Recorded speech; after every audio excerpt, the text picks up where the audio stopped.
की बात है। एक गांव में एक लड़का रहता था।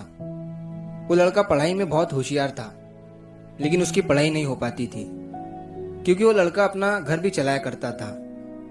वो रोज अपने खेत में जाता, दिन भर वहां काम करता और शाम को घर वापस आकर वो थोड़ी बहुत पढ़ाई कर लिया करता था। अब जब वो लड़का 12वीं क्लास में गया तो सभी गांव वालों को ये लग रहा था कि हमारे गांव से यही लड़का 12वीं में फर्स्ट आएगा, क्योंकि गांव वालों को भी पता था कि वो लड़का पढ़ाई में बहुत होशियार है। तो 12वीं का एग्जाम आया, लड़के ने एग्जाम दिया और जब 12वीं का रिजल्ट आया तो वो लड़का किसी कारण से एक सब्जेक्ट में फेल हो गया। जब गांव वालों को ये बात पता चली तो सारे गांव वाले उस लड़के को ताने देने लगे और उसका मजाक उड़ाने लगे। वो जब भी अपने घर से खेत की तरफ जाता तो उस रास्ते पर उसे जितने लोग मिलते वो सब उसे ताने देते रहते।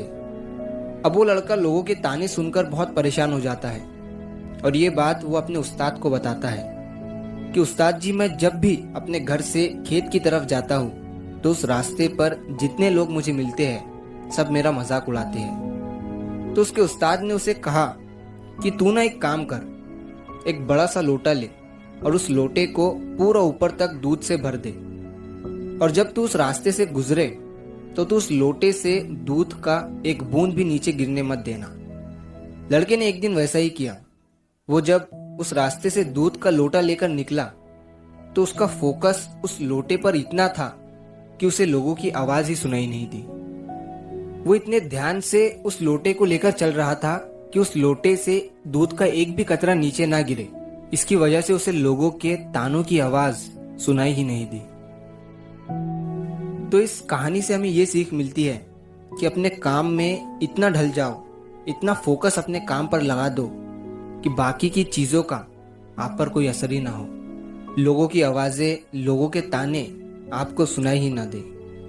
जैसे कैमरा होता है जो सिर्फ अपने सब्जेक्ट पर फोकस करता है, बाकी सारी चीजों को वो ब्लर कर देता है। तो बस आपको भी उसी तरह अपने काम पर, अपने टारगेट पर फोकस करना है। बाकी चीजें तो अपने आप ही ब्लर हो जाएंगी।